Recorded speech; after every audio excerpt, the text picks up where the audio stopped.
बुद्ध नाम को अक्सर गौतम बुद्ध से जोड़ा जाता है, लेकिन बुद्ध बनना एक संभावना है जो हर मनुष्य के भीतर है। बुद्ध का अस्तित्व मन, विचार और भावनाओं से परे होता है। मन से परे जाना ही मन की सभी परेशानियों से मुक्ति का एकमात्र तरीका है। सद्गुरु कहते हैं, आध्यात्मिक रास्ते पर विकास करने वाला व्यक्ति गौतम को अनदेखा नहीं कर सकता, क्योंकि उनकी उपस्थिति बहुत असरदार बन गई है।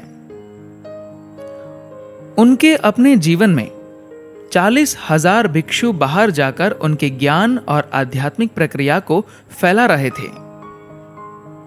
उन्होंने अपने शांतिपूर्ण तरीके से दुनिया को हमेशा के लिए बदल दिया। वह पृथ्वी के सबसे महान आध्यात्मिक लहरों में से एक रहे हैं। योगिक संस्कृति में बुद्ध पूर्णिमा का दिन हमेशा से महत्वपूर्ण रहा है और किसी भी आध्यात्मिक जिज्ञासु के लिए यह बहुत शुभ दिन रहा है। अब गौतम बुद्ध के सम्मान में इस दिन का नाम उनके नाम पर रख दिया गया है। 2500 साल पहले इसी पूर्णिमा को एक आदमी एक जीव के रूप में विकसित हुआ था। हालांकि लोग आमतौर पर बुद्ध शब्द को गौतम के साथ जोड़ते हैं, मगर वह इकलौते बुद्ध नहीं है। इस धरती पर हजारों बुद्ध हुए हैं और अब भी है। बु का अर्थ है बुद्धि, जो अपनी बुद्धि से ऊपर उठ चुका हो, जो अब अपने मन या दिमाग का हिस्सा नहीं है, वह बुद्ध है। फिलहाल ज्यादातर लोग बस विचारों, भावनाओं, मतों और पूर्वाग्रहों की एक गठरी है। कृपया ध्यान दीजिए, जिसे आप मैं समझते हैं वह बस उन चीजों का एक मिश्रण है जो आपने बाहर से इकट्ठा की है। जैसी भी स्थितियां आपके सामने आई, आपने उसी तरह की व्यर्थ बातें अपने दिमाग में जमा कर ली। आपका दिमाग समाज का कूड़ेदान है, क्योंकि आप चुन नहीं सकते कि आपको क्या ग्रहण करना है और क्या नहीं। जो भी उस रास्ते से गुजरता है, आपके दिमाग में कुछ न कुछ फेंक जाता है। आप चाहे तो इस बकवास को दिव्यता की तरह सुरक्षित रख सकते हैं, मगर वह कोई दिव्यता नहीं बन जाएगा। यह बस एक साधारण सा दिमाग है। जीवन का अनुभव करने और जिसे आप मन कहते हैं, उस प्रक्रिया से परे जाने का एक और तरीका है। इसके लिए आपको बस कूड़ेदान को बंद करके एक और रखना होता है।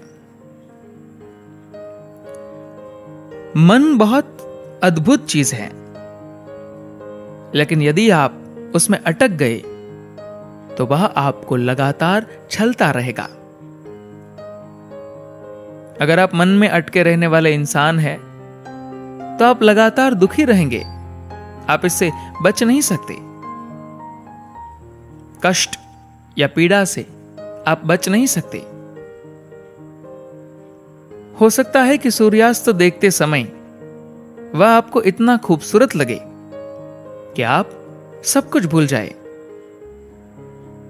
मगर आपका दुख किसी पूंछ की तरह ठीक आपके पीछे बैठा रहेगा। आप जैसे ही मुड़कर देखेंगे, वह आपके पीछे होगा। जिसे आप मेरी खुशी कहते हैं, वह ऐसे पल है जब आप अपने दुख को भूल जाते हैं।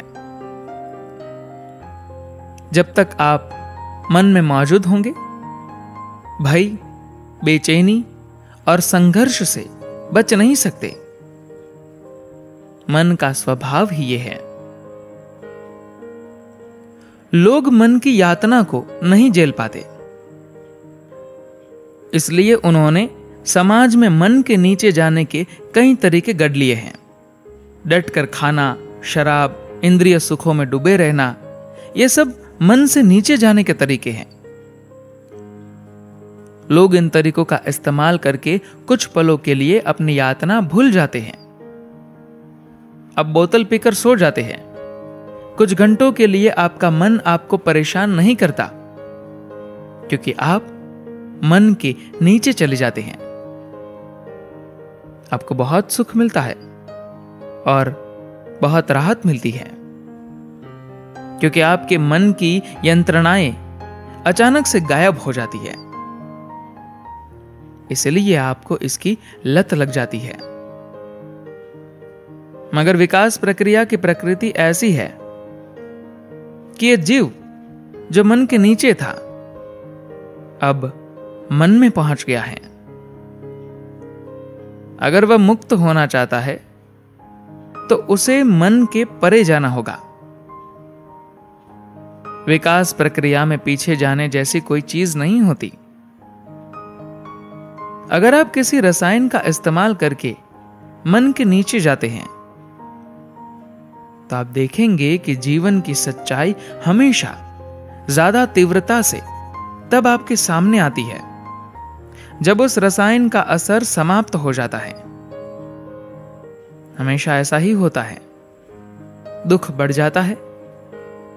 योग की प्रक्रिया यह देखने के लिए है कि मन से परे कैसे जा सकते हैं। जब आप मन से परे होते हैं तभी आप अपने असली रूप में हो सकते हैं। धन्यवाद।